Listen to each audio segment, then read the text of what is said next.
Hello, good evening, and very warm welcome to Progress Junior Golf. My name's Steve Jackson, and this is Ian Waterhouse. Good evening, Ian. Hello, Steve. Hello. It's good to see you. Although, of course, we were together 24 hours ago, weren't we? Up in Scotland, as you can see, because today's episode is all about this country, isn't it? Absolutely. How cool is that? The home of golf, of course, Scotland. We are going to be talking about today because, as you mentioned there, we've been up in Scotland covering. Well, I've been covering a couple of tour events north of the border. You've been up there covering the Faldo Series event at Fairmont St Andrews, and the weather was absolutely wonderful, wasn't it, Ian? Until someone turned up.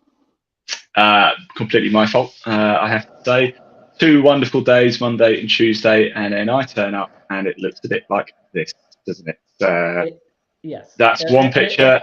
There's a slightly better one there that you can see, just fog everywhere, and it wouldn't go away, would it? It just wouldn't leave us at all. It just stuck around, and yeah, it's a shame. Yeah, it was. I mean, 2 glorious days. I mean, we'll see some photos a little bit later, action photos of the players who were playing in the tournament. But on the first 2 days, gorgeous. I mean, you've been to St Andrews before, and obviously some of the courses around there are stunning to look at, and it was beautiful to look at on those first couple of days. And then the fog came in early in the morning on the third day, on the final day, and it never lifted, did it? And unfortunately, they had to cancel the third round and obviously just based it on the first 2 rounds. But still plenty to talk about, though. So we are going to be talking about junior golf in Scotland. We've got so obviously there was a tournament at the Faldo Series. We're going to be hearing from one of the winners of that competition, who is a Scottish golfer. We're also going to be hearing from Junior Tour Scotland organizer Paul Gibson as well. So we are going to have a bit of a chat about various aspects of junior golf as well. First things first, let's get that junior golf news there, because there's been lots of competitions. Let's start, though, not necessarily the competition, or at least not a competition on the golf course. The England Golf Awards took place this week, and are we going to take some of the credit for this, Ian, or not? Because some of our guests, future and past, have won awards, haven't they? Well, I mean, I'd love to take even an iota of credit, but I can't. First of all, of course, you just said it there, Steve. I think a friend of the show, very good personal friend of mine as well, Mr. Aaron Cox, picking up, as you can see there, the Participation and Development Coach of the Year award. Very well deserved. All of his work, of course, up at Blackwell Grange, the junior academy he's built up. And don't forget, of course, if you do want to hear from Aaron, he's been on the show, hasn't he? I think it was episode 6 or 5 or 6, wasn't it, Steve? And he explains really to us about how he's made it such a success and how he's promoting junior golf. And I've never in my life met somebody more deserving than Aaron Cox. So congratulations to Aaron. Yeah, I echo all those things you say there. He's doing a great job there, and it's obviously been recognised as well that at national level as well. So he's just one of the award winners. There was lots of awards on the night. We can't really go through all of them because there are some categories which probably aren't towards junior golf. But some of the ones which Women and Girls Trailblazer Award was won by Hannah Crump from Warwickshire. Yeah. Tournament Venue of the Year. Now this is one which is close to your heart as well. Farnham Golf Club, and they hosted the England Under-18s Championship. And they were successful. And have you been there? I've got to admit, I've not been to the venue. I don't really know too much about it. Well, I can fill you in a little bit if you like, Steve. So Lottie Wide there in that picture, of course, on the left. They actually had a party up at Farnham Golf Club yesterday during the awards, just to see if they won. I didn't get an invite, although I was in Scotland, so I couldn't have gone anyway. But there you go. Now, that tournament, the English Under-18 Championship last year, it was also the first ever time an England golf tournament had been broadcast live. You believe that? I mean, who quiz for you, Steve? Who do you think might have broadcast that event live? Who do you think it might have been? And if you say Sky Sports, I'm going to personally come around and punch you in the face. In which case, I'm lost. I have no idea. Content Live Golf, I think. It was us, of course. And listen, that's nothing to do with them winning the tournament at all, winning the award, because the tournament they set up was brilliant. They just get it. They got behind it. They promoted it. They had a DJ on the driving range. They had coffee vans turn up for local businesses promoting and stuff. It was a party atmosphere the entire time, and it is very, very well deserved. And I have to say, all the clubs we go to always put on a great show. Farnham, they just, I'll be honest, they just raised the bar a little bit. They just took it to that extra level, and they more than deserve that award. Yeah, well done to them. Another award which we need to mention as well, Young Ambassador of the Year award. Obviously, 4 candidates there for young ambassadors. The winner was Kai Williams from Bedfordshire. Now, the reason why it's really important for us to say this is that actually I'm a good friend of Kai's. Kai's going to be coming on the podcast at some stage in the next few weeks or so. So well done to Kai for winning that. We're really proud of you, and I know your mum Amanda is as well. So we'll get him on and we can have a proper chat with him about that and how the event and why he won it and the things that he's done to promote junior golf as well. Now, we'll say past and previous, there was one which didn't quite work out as well as we would have hoped, and that was the County of the Year. It was won by Cambridgeshire, who of course were on the podcast when we did recently about county golf. They were one of the nominees. They didn't win it, but they were on that podcast, if you remember, playing against Warwickshire. And that match did take place, of course. So who did you think it would have? What do you think the score was? No, Dave, I struck up a real bond with those two guys. So I don't, I have to. I'm going to say Cambridgeshire. Well done, good point. Yeah, right. They won. I mean, by the sounds of it, some comeback as well, because the foursomes in the morning, they'd lost the first 3 games, so they're 3-0 down after the first 3 games. Won the last 2 foursomes games. Then lost the first singles game, so it was sat there 3-3. I think there was 7 singles matches to play, and then they walked it. They really played really well from then on. But in the end, the final score was 9.5, 5.5. So well done to Cambridge, well done to David Gamble, and well done to Warwickshire as well for making it through to the final as well. So well done to both sides. And as you mentioned there was a lot of camaraderie between the 2 clubs, to the 2 counties on the show. You could tell, couldn't you, that if one of them wasn't going to win, then they would have been happy for the other team to win. So well done to both of them for that. Yeah, it was fun banter, I would say, definitely. Absolutely, yeah. Now, I could mention some things which have been happening in Scotland as far as news is concerned, but we're going to talk about that more in detail a little bit further into the show, because obviously we are going to be concentrating on Scottish junior golf, though. So let's stick with some of the golf stories in England and Ireland as well. Midland Under-16 Boys Championship, that took place at Hawkstone Park. Leo Vorbiev from Wentworth Golf Club won with a 7-under par score over 3 rounds. Final round of 66, so really good. He won by 1, but from Monty Holcomb from Walton Heath. I know Monty very well. Yeah. And they shot a 68 in the final round as well. So that sounds like a really good final round there. Two players really going at it. Under 16s, Amelia Wan, I think another probably golfer that you're aware of as well, from Sherwood Forest. She won by 4 shots with a 2-under par score over 3 rounds. There was a Stableford competition for under 16 boys and girls. Owen Rafferty from Worksop won on countback the boys from Scott Antoon from Kings Hill. 39 points he got. 39 points as well for the girls competition. That was Sky Fantanelli from Faversham Golf Club. She won by 5 points there. Now, the Faldo Series, we are going to be talking about the Scottish event, but let's talk about the one which took place earlier in the year, which well, I was going to say you were at, weren't you, Ian? But what happened? Just tell me. Yeah, no, it wasn't feeling great. So there you go. Although I will say, we were there. We had a presence. Leon, our cameraman, was there. And if you do go to the Faldo Series social media channels, Facebook, Twitter, Instagram, you can see a boatload of content that we still shot on the day. No live content, unfortunately, and a bit like yesterday, though, actually in Scotland, very minimal live content so far for Faldo Series. You're a bit of a curse, aren't you, at the moment? No, I have to say it. Yeah. For those who aren't aware, Ian unfortunately had COVID. Unfortunately, I think it was on the day the day when you arrived. You found out, was it something like that? Yeah. So I'll tell you what happened then, because obviously you haven't got a clue what happened though. So the results were just boys under 21s. George Johnson with a 2-under par, which was the overall winner as well. Boys under 16s was Paul Collington, 6 over par. Girls under 16s, Kiara Rushmore, she won by 11 shots, which is some going there.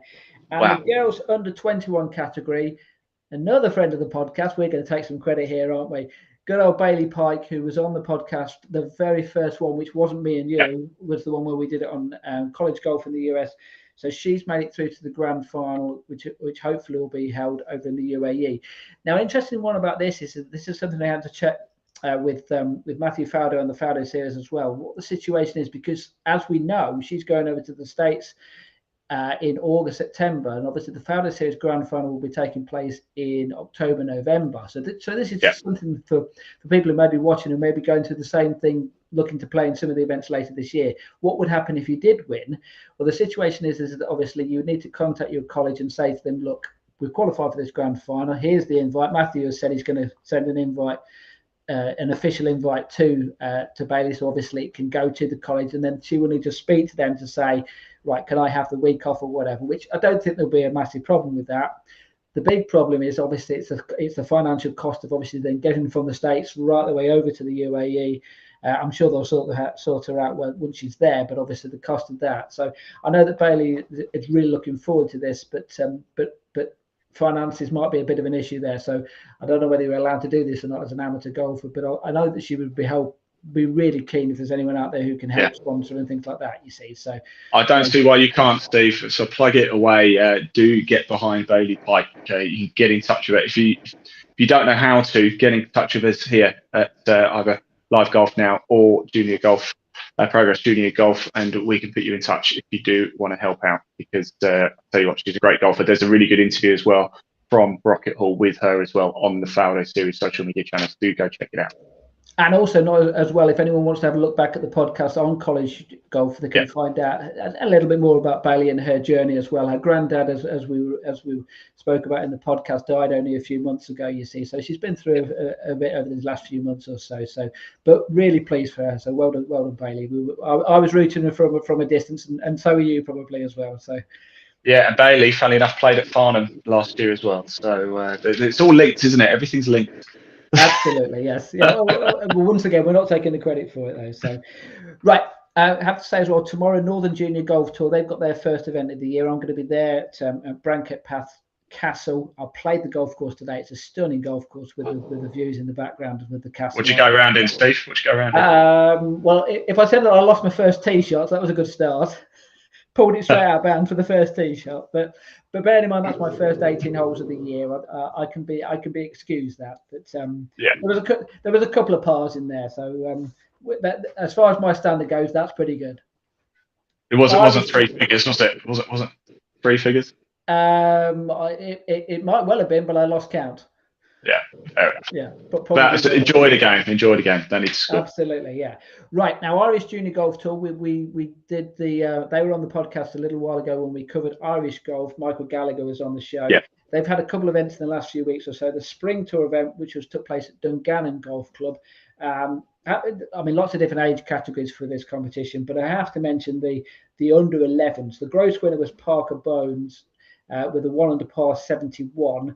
The net winner, what did the net score was then, Ian? How many? What was the second? Sorry. So the gross winner was a 71, right. 1 under par. The net winner, I don't know, 4. Get a pretty good guess. 24 under par. No. Get out of it. 24 under par. I wasn't even close.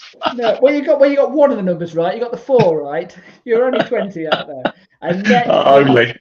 And net 48. Highest score on one hole was a 5. So there you go. So 5 gross, that is, by the way. So, yeah. So well done. Fair play. And then a couple of weeks later, they had the Payne Stewart Trophy, which was at Lochern, which, as you remember, is going to be hosting the Champion events a little bit later on in the year. Once again, lots of different age categories there. I won't go through all of them, but Jackson, Wardlow, Evan Pepper. Actually, Evan Pepper won the gross and the net in his category. Rory Brown also won the gross and net in his category. Quinn Armour, Tiernan Bradley, and Connor Kilpatrick. Now, Tiernan Bradley, this was played over 2 rounds. Tiernan Bradley then. Right, okay. What was his net score then? So over 2 rounds. So you can base it on what you've just heard with 1 round. Oh, Dave, God, I don't know. I mean, based on what you just said, it could be 33, or it could be 3. Over 2 rounds. I don't know. I'm gonna stick with 4. 35 under par. I was close then, 34. Yeah, and then you changed it. Well, I didn't think I was being serious. 35 under par, so cracking scoring out there. But as you remember, when Michael 35 under par. Yeah. You know that. I mean, yeah, brilliant. By the way, absolutely brilliant. But too good for the system. Too good for that. Yeah. As Michael explained, that what he likes to do is he likes to give them opportunities to have birdies and pars and eagles and things like that. So they play off shortened tees to give them the opportunity to feel as if they're scoring well. I mean, his gross score was probably something around about 1 or 2 over par, but obviously the net when his handicap came in that's fantastic scoring and well done to them. Now, I did say we were going to concentrate on Scottish golf in a minute. We'll just mention just finally in the news the Scottish Boys Open and the Scottish Girls Open. The Boys Open took place at Mercer Links. That was won by Dylan Shaw Radford, English golfer. Oh, I know Dylan. Yeah, I know Dylan as well. 3-round score of 217, so 4 over par, won by 1 shot from Joe Jones from Wales. He's a Yorkshireman, isn't he? Dylan's a Yorkshireman, I think. It might well be. If I'm being honest, I had a look on the website and he didn't give the name of the club, so I wasn't sure. I think he was a Yorkshire champion, Yorkshire sort of junior champion last year or 2 years ago. I'm pretty certain he's a Yorkshire lad. Is Dylan? I've interviewed him a couple of times. Well, I think you probably know the girls one as well because Rachel Gawley won the girls competition. I know Rachel very well. Yeah, absolutely. 7 under par. She won from Philippa Golan, I think her name is, from Germany. So well done to both of those. Now, I did say we were going to concentrate on junior golf in Scotland in a second. Let's just finish though with the news. The Scottish Women's Open. Now, the reason why I mentioned this, that it's called the Helen Home Trophy. It was won by Grace Crawford from Scotland, 15 years old, right? So the first Scottish winner for 20 years and the youngest ever winner of the competition since, in 2009, someone called Leonie Maguire. I don't know if she ever went on to do anything at all. But, don't know. Never heard of her. No, that's it, yeah. And she won with a 4 under par score from... Only joking, Leona. Only joking. Absolutely, yes. Yeah, look, Leona, if you want to come on the podcast, we're more than happy to. So you can take the mick out of this man if you want. Thalia Kirby, I think you also know as well. She's from... I know. Thalia Kirby, can I just say something about Thalia as well? Yeah, no. If you ever met somebody, she just doesn't ever stop smiling. It's infectious. Brilliant. Honestly, she could... I did an event up at Romanby. She was there and it just rained all day long, but she had the biggest smile on her face all day. It's brilliant. Really, it really is. It's that type of positive attitude that just brightens up a rainy day. So yeah, great to see Thalia going well. Absolutely, yeah. So that basically covers there have been events at Robert Rock Junior Golf Tour, British Junior Golf Tour, Junior European Open Tour. There's been lots of Junior Opens as well. They'll be continuing over the next few months or so. As we know, Progress Junior Golf, we try and cover all the events. We try and get all the events on there. So anyone who wants to find out what competitions are coming up, have a look, see what's out there, see if there's some competitions which you can get your name down for. The Faldo Series, we've got some events coming up a little bit later on in the year as well. So lots to talk about. And let me just add to that, Steve, as well. You make a very good point there. If you do want to visit Progress Junior Golf, the website, there's a link in the body of this broadcast wherever you're watching it. You don't even have to type it in. It's there. Give it a click. It'll take you straight through to that man's website. That is Steve Jackson. Progress. I can't. You are pointing the right direction. Yeah. I'm pointing the right direction, but I feel like my fingers going black. Him over there. Just give it a click. Great. Honestly, it's an absolute encyclopedia of information. Do go check it out. There's a link in the body of this broadcast. Give it a click. Find out anything you need to know, and you can get in touch with Steve that way too. And also there'll be photos as well from the Faldo Series event this week in Scotland as well on there, and the Northern Junior Golf Tour, and there will be throughout the year as well. So, right, lots to cover there. Let's get on with Scottish golf then, because it is the home of golf. We've been up there for the last few days or so, and I mean, just looking at the golf courses around there, you would have been around St Andrews before, and obviously the 150th year of the Open Championship, so they're going to be putting on some kind of party this summer. So it's appropriate that we cover it in some detail here. So we've got Paul Gibson, who's the Junior Tour Scotland organizer. We've got an interview with him. He talks about various aspects of the reason why he set up the tour. So let's get straight into that, and then we can have a bit more of a chat about various aspects as the show goes on. Fantastic. Enjoy.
So that was Junior Tour Scotland's Paul Gibson, who organises the tour, chatting about how we set it up, what goes on, the kind of players who play involved with it as well.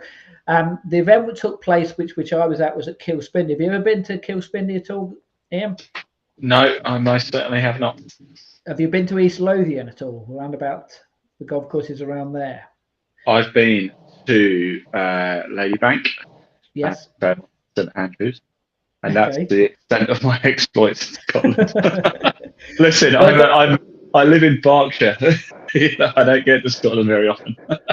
Okay, well, to educate you then, just to give you an idea, East Lothian, basically, it's literally golf course after golf course after golf course, and that's no exaggeration. They're almost backing onto each other. So, for example, Kilspindie is right next to Craigie Law. There's a white posts, and basically you just look over and you go, which golf course is that? Is that Craigie Law or is that Kilspindie? And then you go a little bit further up, you get New Luffness, which was born out of Kilspindie, I think, many years ago. I mean, when I say many years ago, we're talking over 100 years ago. And then you go a bit further up, you get Gullen, where you got Gullen 1, 2, 3. They host the Wee Wonders tournament each year, the grand final. And that attracts, I mean, Paul was talking about players coming from outside of Scotland to play in the event. That attracts them from all over the world to go and play in their event each year. That's run by Alistair Good. I had a quick chat with Alistair actually earlier in the week. We're just waiting for all the events to be confirmed, and then we'll get those on the Progress Junior Golf website. He was hopeful that it might be able to just about done this week. I think I just had a quick look before the show came on live on air, and I think 1 or 2 events have been put on there. So I'm just going to wait until we get all of those events on there, and then we'll obviously give it a real big push there. But I think, Dave, sorry to interrupt, but I think this is a fact, and totally probably not true. I think there's more golf courses in Scotland than people. Probably. I know I have met because there's no traffic in Scotland at all. There is no. As soon as I got back into England, roadworks. Yeah. Nothing in Scotland. It's wonderful. Yeah, absolutely. Yeah, I've also met someone who's played every single golf course in Scotland as well. I think it took him about 25, 30 years. So he's now 170 years old as well. Absolutely, yes, yeah, and still playing. Yeah, that's because he plays golf in Scotland. He's going to probably live to he's about 250. Yeah, but then and then from Gullen you go on. You've got Muirfield. You've got I lose track, but all the way along to North Berwick. Now, North Berwick is one of my favourite golf courses. That's got so many iconic holes there. I don't know if you've ever seen that. There's a hole where there's an actual wall which cuts across the green in front of the green. Literally, the green is here. The wall is 2 yards from the green. And guess which plonker put his ball right up against the wall with his drive? I was going to say, I would be with you there. That would definitely be. Absolutely, yeah. And they also have the most copied hole in the world as well. And once again, guess which plonker put his tee shot to 3 foot and missed it for a birdie? Well, that's appalling. There's no excuse for that. Yes. Now, right, but let's talk about that event though, which took place at Kilspindie then, because I got the results from the competition. I think we might have a few photos of some of the players who played in the event as well. Yeah, you read them out. I'll pop them up. Yeah, so the winner of the girls' competition, the Groves competition, she won both the gross and the net, was Evie McCallum. In the gross, she shot 68 and 71. There's Evie. A net 62 and 65. So by my maths, she's a 6 handicapper. So she played really well to win both of those 2 categories there. Boys under 14s competition was won by Aidan Lawson. Fantastic first round. He shot 65, net 65 in the first round. There's Aidan. 75 in the second round, which was more than good enough to win the competition. So just to give you an idea, it is played over 2 days. Most of the events on the Junior Tour of Scotland are played over 2 days. They like to play over 36 holes, which is really good. The fact that the kids get the opportunity, as we well know with the Faldo Series, which is played normally over 3 days, this is played over 2 days. So it gives them the opportunity to, hopefully if you don't have the great first day, you can come back and vice versa. It gives you a little bit of pressure as well, that like Aidan did there, 65 in the first round. He's the person to beat, and he held out and managed to hold on. So well done to him. Yeah. On the 16th was won by Fergus Brown. Well, it was joint winner. Both of them, Fergus Brown, who shot 69 and 65. I love that photo because not necessarily because of Fergus, it's just the lad behind who's taking no notice whatsoever of his t-shirt whatsoever. But and it was a good tee shot as well. He banged it straight down the middle, kind of thing. But it doesn't look like he's happy with it, to be fair. Yeah, well, it was. Well, these kids, they set such high standards for themselves as well. There's another one there. There he is as well. And look at that, beautiful views in the distance there as well, with right next to the seaside, as all obviously links golf courses. And we have to say that not all Scottish golf courses are links. You mentioned Ladybank there, which has hosted the Faldo Series last year. That's obviously a Parkland course. Not far away from St Andrews. In fact, probably about 10 minutes away from St Andrews, so very close to the sea. But obviously, so you still get a little bit of the wind, but you just don't get the links kind of conditions. Joint winner then. Was 2 scores of 67, was Scott Newman. Now, Scott is an important person because he also did quite well in the Faldo Series event, and we are going to get an interview with Scott. I think you might have a photo of Scott as well from... Yeah, there's a photo of Scott there. Now, this is a photo not actually from the event at Kilspenny. This is a photo and the Faldo Series event. Now, we will tell a little bit later on about the details of this photo, because there are a few other photos to go with that one as well. But actually, let's cut straight to Scott then. No, actually, first of all, Ian, let's have a bit of a chat then about the Faldo Series event at the Fairmont St Andrews. So obviously, Fairmont St Andrews, people who aren't aware, Fairmont St Andrews used to be called St Andrews Bay. It's got 2 golf courses there. It's got the Kittix and the Torrance golf course. The Faldo Series event was played just on the Kittix golf course, which is a beautiful golf course in the sense that you've got some sea views, you've got some holes slightly inland, but not by much.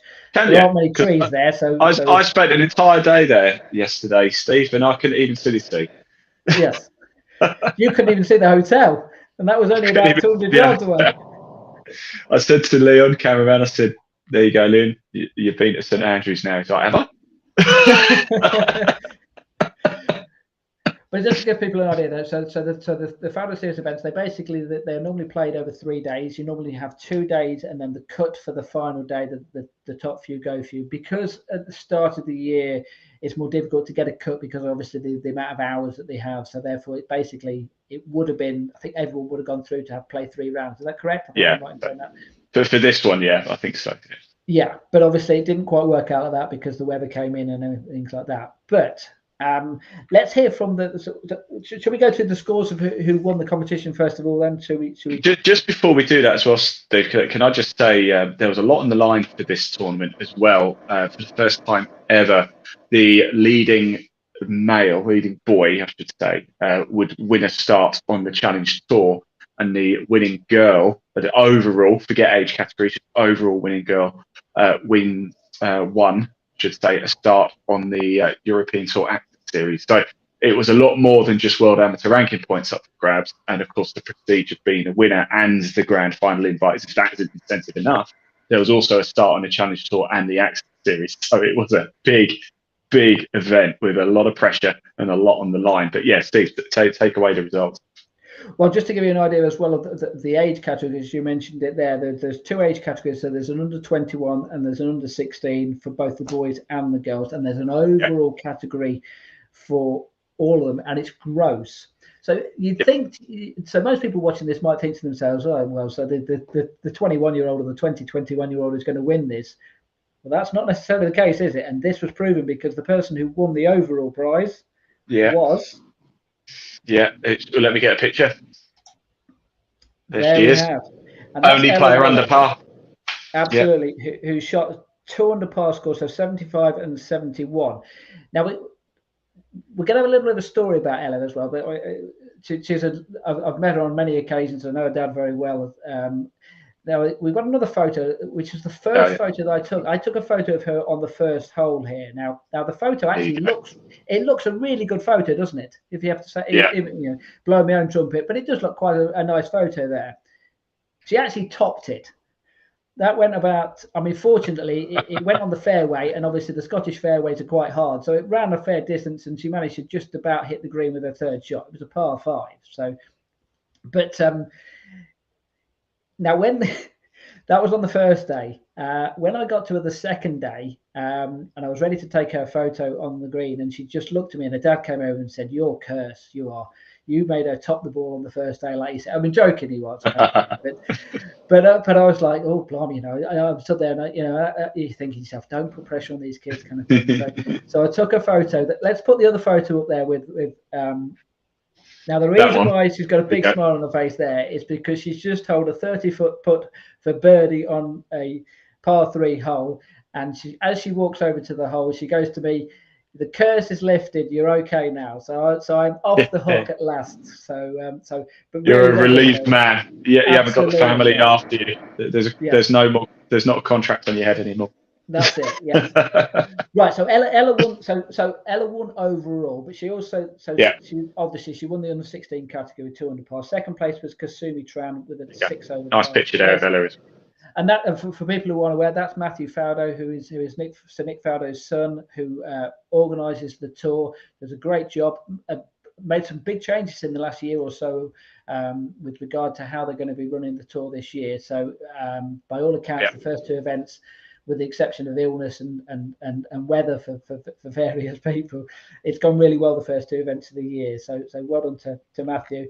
Other categories then, the girls under 21s, Claudia Hastings won with a 6 over par score. Jade Potter was 11 over. There's Claudia.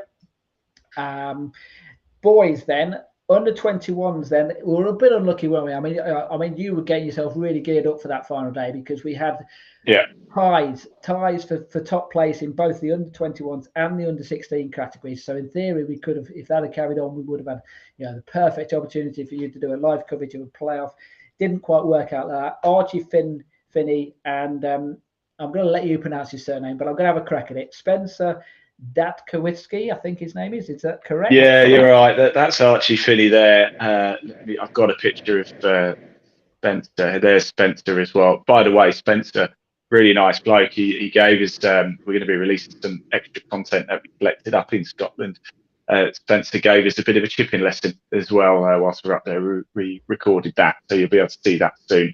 Really, really, really lovely bloke. But yeah, of course, it was. It's a shame we didn't get the 3rd round, but they had to make the decision in it the right decision. Yeah, and as you can see there with those 2 photos, that there was some blue sky around, I promise. It wasn't all that. It wasn't all that, absolutely, yes. Now, boys under 16 competitions, very similar scenario there as well. You had 2 tied for top position there. You had Ben Bolton, English golfer who made the journey all the way up there from near me in the Midlands. So long old trek for him to go up there. He's been in great form this year. I think he won another Midlands event earlier in the a week or so earlier as well. So he's been in good form. Yeah, remember that now. On 1 over par with Scott Newman, and Scott, of course, as we just mentioned earlier, had gone into that event, winning the event at Kilspindie on the Junior Tour Scotland. Now, I had a chat with Scott immediately afterwards. It was I know you spoke to him. Let's just hear the interview. It's a little bit raw. There's a bit of us having a bit of a chat beforehand, but let's just hear me and Scott and hear what he had to say. So Scott Newman. So just give us an idea about how old you were and when you first started playing golf. First started playing golf when I was about 7. My hometown, Greenock. 9-hole course was good. Just started playing there. Yeah. Obviously, as a young golfer in Scotland, was golf always on the radar? Bearing in mind it is the home of golf. Yeah, I think that plays a factor. Yeah, it's quite big over here. Obviously, in St Andrews, it's the home of golf. So, yeah. You're obviously a member at Royal Troon Golf Club. Have you always lived around there? Because obviously there are Open Championship venues all around that area. I live an hour away, but I got invited to join along with many other juniors 2 years ago. So it's been great ever since to be a part of a club with that kind of history and holding the Open in 2024. So it's great.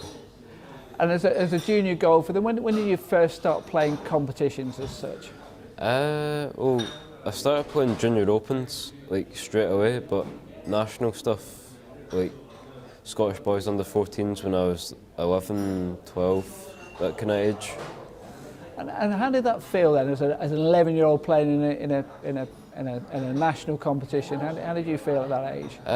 I mean, obviously it's different to sort of club and stuff. It takes a while to get used to it, but yeah, it's a step up from club and county stuff. And presumably that was played on links golf courses as well? Yeah. And what kind of challenge is that as a difference from playing on a parkland golf course? Because obviously there are so many quality golf courses in this country. Yeah, no, links is fairly popular in Scotland. I've grown up playing a lot of like parkland and links, so I'm used to both, but links is obviously the weather plays a big part, wind, and it's a different, you need more of an imagination for links golf, different types of shots, and definitely say links is a harder test. What about playing in different types of weather as well? Because dare I say it, as we well know with what's happened today, I mean it can affect any kind of competition, can't it? Yeah, no, weather plays a huge factor, especially on any course, but especially links. I was playing at Merker on the Scottish boys, and just the wind called the second day off completely, so it can play a huge factor. And what do you learn in those circumstances? I suppose you learn that golf's not easy. Yeah, no, you learn just learn how to play in it over time. The more you play in it, the more you get used to playing in those sorts of conditions, how to handle yourself and what type of shots you need to be able to play and develop your game to play in that kind of sort of. Do you have a role model that you want to follow, perhaps even a Scottish player? Well, Scottish player would probably be Robert McIntyre from Open. Came onto the scene the last few years on European Tour and the majors and stuff like that. He'd be my Scottish role model. What about friends? You got friends? I know at the moment you're not involved in the Scottish junior squads or anything like that, but have you got friends who've gone on to that level?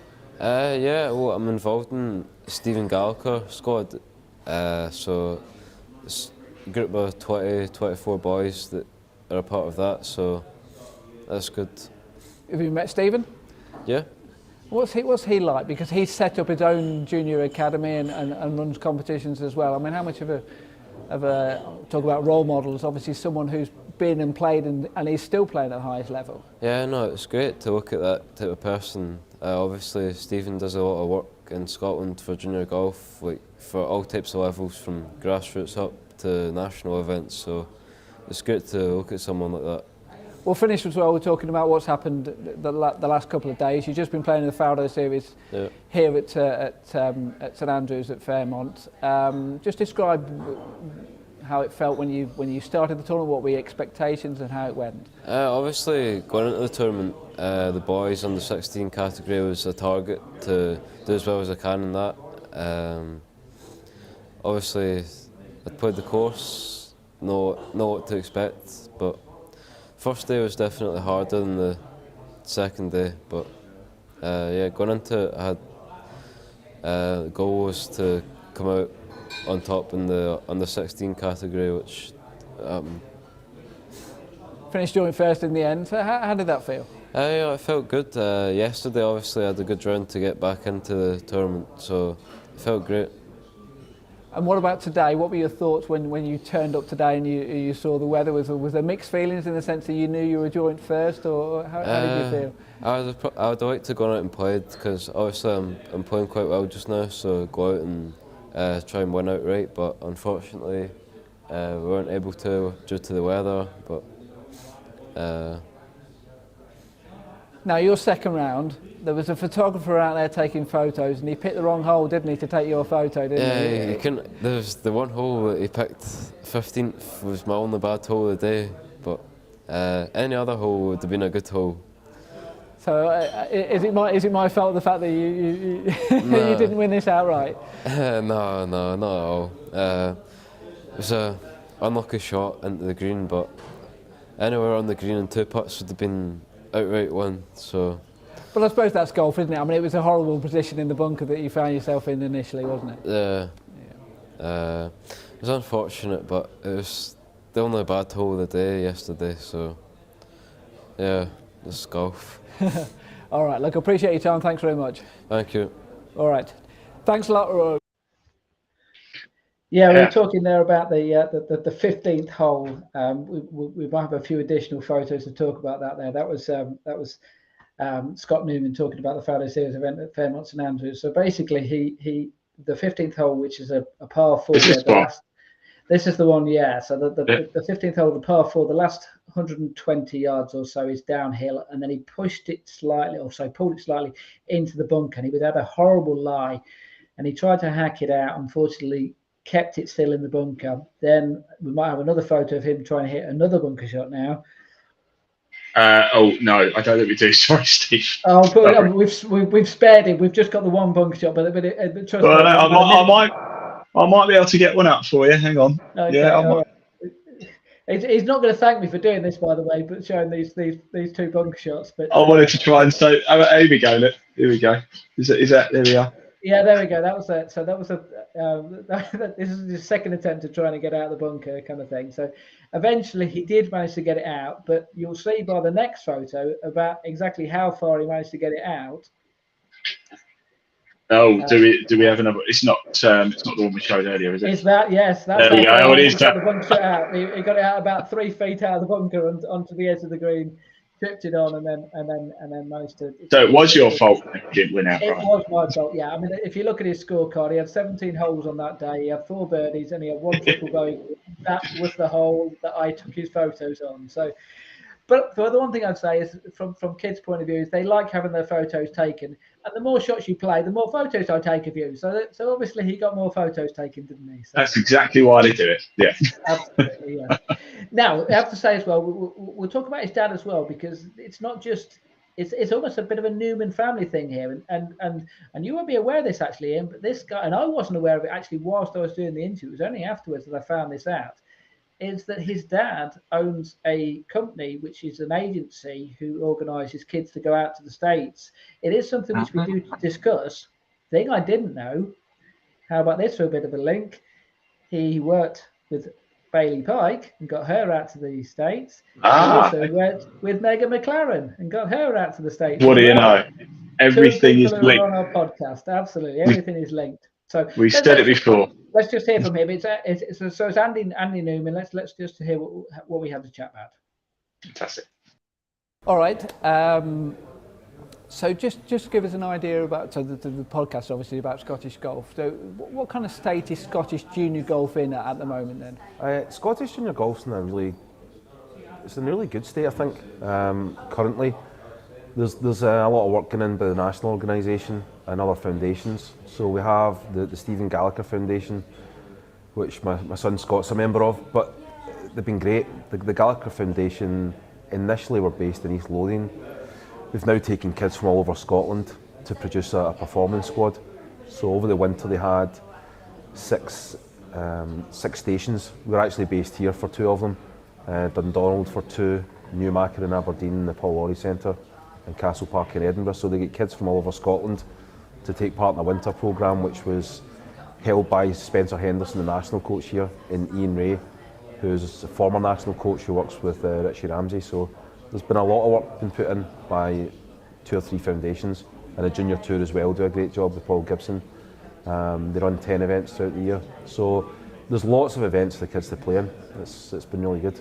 And with your son, you mentioned there he was part of the foundation. How did he get involved with that? So let's say there's a junior golfer or a parent looking at this and thinking, how can I get involved? What would your advice be? How do they get involved? Good question. I mean, initially I'd probably contacting Scott Knowles or Stuart Johnson as part of the Stephen Gallacher Foundation. They can be contacted through their email, but it was through playing in their events. We got to know the organisers, and when COVID was an issue, Scottish golf were forced to shut down for a couple of years. So there was nothing happening for the kids, and without these foundations and the junior tours, the kids would have had no golf during that period. So it was during then that they decided that with Scottish golf not running their performance squads at the time, that they would take up their own squads. So that was really how Scott and others got involved in it. But it's been great, as I say, without all the tours and the foundations, it would definitely been a much weaker place, Scottish golf. And also just explaining about the company you've got and how if there's someone out there who would like to go away to college and things like that, how they could get involved. Yeah, well, I mean, I've been working with kids for the last 18 years, so I'm the most experienced scholarship consultant in Europe now. So I've got kids all over the UK, Europe, Africa, Asia. My company's United Sports USA Golf, which they can find online, or I'm at most of the events anyway. So after this event I head to the R&A British Girls 16s to go and view potential clients and meet with clients, so I'm pretty established, so people kind of know. But it's not for everyone, but it's certainly a great option if you want to combine your education with some life experience and 4 years of post-junior golf. And also, I mean, the players that which are coming through now, I mean, it is notable that a lot of young Scottish golfers, in particular girls actually, are coming through, which is great for the system, isn't it? Yeah, they're doing a lot of work. Karen Dallas, who's based at Forfar, runs programmes for junior girls. She's a former national coach, so she's been terrific. I think getting into the younger years is something where Scottish golf, I think in all levels of the golf associations in the UK, probably need to look at as maybe under 12s, you know, and just nurturing that age group through. You can get lulls at times, you know, and it's just keeping on top of the talent and making sure that regionally these kids have got access to the right competitions for the right age groups to continue the resurgence. Because even in the men's game in Scottish golf, we've had great success through Bob McIntyre and Grant Forrest, and Bradley Neils, Connor Symes, Callum Hills, and they all come through at a very similar age group. So the work that was done maybe 10 years ago is starting to come through now. All right, look, I appreciate your time. Thanks very much. You're welcome. So that was Andy Newman there talking about his son Scott and how he got involved, and also the company he set up to try and get more kids to go over to the States and study over there as well. Now, there's one name or one organisation which has been mentioned on a few occasions, which we need to give a big up to, and that's been the Stephen Gallagher Foundation. Scott Knowles is one of the people who was also mentioned there as well. They do a fantastic amount of work to try and get more kids involved. They've set up to get them to, at a very young age as well, organising competitions. And you can see, you know, not just him, but also Paul mentioned it as well there, Paul Gibson, the fact that the proof is in the pudding. The kids are coming through and you know, and we're hopefully going to have a chat with Stephen at some stage on the podcast in the coming weeks and months or so, because I think it's well worth us having a chat with him, and hopefully, you know, perhaps people this side of the border can probably learn a few things or two as well. So other ones as well which need to be mentioned as well. There is another junior tour in Scotland as well, which it's called Junior Golf Scotland. They've actually got an event coming up just this week on April the 24th at King James VI Golf Club. They have events about every 2 or 3, actually probably every other week or something like that, you see. So there are other events out there as well. And of course, you can go to Golf Scotland and regional competitions as well. So there's a lot going on up north of the border. And, you know, and it's pleasing to see, because if you actually look at the professional game, English golf perhaps in the last 10, 15 years has surged ahead of Scottish golf. And also Irish golf in particular as well has done the same thing. And perhaps Welsh and Scottish golf has been left behind a little bit. They mentioned about Bob McIntyre and Grant Forrest and people like that. So they are beginning to catch up, which is great to see, because we you know, it's the home of golf for a reason. It's one of my favourite places to go to play golf, and you know, and it's important that we encourage junior golf. You need a successful Scottish golfer, don't you, all the time? It's just law. Should be law in golf. Yeah, absolutely. Obviously, yeah. I mean, they had Colin Montgomery for many, many years, but realistically, since him, there's not been that many. Katrina Matthew, obviously, with the ladies side of it, and in particular with doing her work with the Solheim Cup as a captain as well, winning it twice as well. She's done great work with the ladies side of it, you see. And as we mentioned earlier, with Grace Crawford winning the women's championship, the Scottish women's championship. So you've got youngsters coming through, girls as well. And I mentioned there in the interview with Andy about how the fact that girls golf in Scotland is really on the up as well. So it is great to see, and and I'm glad we've covered it. Now, obviously, we've covered Welsh golf, so rather we've covered Irish golf, we've covered Scottish golf. We will be covering Welsh golf at some stage because I think it is important that, like I say, I might be wrong with it when I say that I think they've been lagging behind a little bit. That might be wrong, and I want them to come on and obviously we can talk about some of the initiatives that they're putting forward and trying to promote the game. And and as you well know, we've covered events, Faldo Series events over in both South and North Wales, and there's some fantastic golf courses over there. Oh, there is. All right, now we've got a podcast coming up in a couple of weeks' time. Yet we'll let you know in the days or so to come about exactly what that's going to be about. We've got some exciting stuff coming up, I can assure you, though. Lots of different subjects that we'll be covering, and anything which you're going to be doing in the next few weeks or so, Ian? Any live? I'm glad you asked me that, Steve, because I'm going to shamelessly plug myself now. Yes, we do have more live golf coming up for you. It's not junior golf, it is pro golf. This Monday, actually, we're heading to Darlington. We're heading to Rockcliffe Hall, and it's a big event on the 2020 Pro Tour. It's the Golf Travel People Masters. As you can see there, it's the second major of the year. £5,000 first prize to the winner. However, Steve, there's a bit more on the line than just this. I'm sure you've heard of Simon Dyson, of course, winner on the European Tour, multiple winner on the European Tour. He played at Moortown a couple of weeks on the 2020 Pro Tour, and he won it. He won the event, and it was the first major of the year. And he walked away with a check for £5,000. Now, any player on the 2020 Pro Tour, there's 3 majors this year. This is major number 2 coming up on Monday. Any player who wins 2 majors wins an extra £10,000 thanks to McLaren Sport. So let's put it this way. If Simon Dyson wins this event on Monday, which you can watch live with us at Live Golf Now, he will not only win the £5,000 first prize, he'll win a bonus £10,000 as well, which will take his earnings. And bearing in mind, this is developmental tour golf, essentially. It's a step below sort of Euro Pro, which is obviously a step below Challenge Tour, which is a step below the European Tour. He will have earned in 2 weeks £20,000 on developmental tour golf. It's the game is in good health, isn't it? It really is. It's quite something. And you can watch that on Live Sport Now, our YouTube channel. Make sure you hit subscribe. There's a link in the body of this broadcast. Head on over. Best place to watch it is YouTube. Hit subscribe. You can watch the Golf Travel People Masters live this Monday, and you can see if Simon Dyson can make it back-to-back wins and walk away with a total of £15,000 this month. And do you want me to give you another exclusive as well, Ian? Oh, yes, I do. Yeah. We are in discussions with Simon Dyson about coming on the podcast as well, because he has got he is part of a big junior golf project at the moment, and so we're looking to promote that as well. So we're going to be having a chat with him and his team about what they are doing. So I'll mention it to him on Monday then. Absolutely. So while he's picking up his £20,000, say, hold on a second here. You need to be putting a little bit of that towards junior golf. No. Hey, look, it's great the fact that the professional golfers are putting themselves back into, going back to the first thing that we mentioned today, Aaron Cox and the work that he's done with promoting junior golf. When you do things like that, it is rewarding, and you will get noticed, and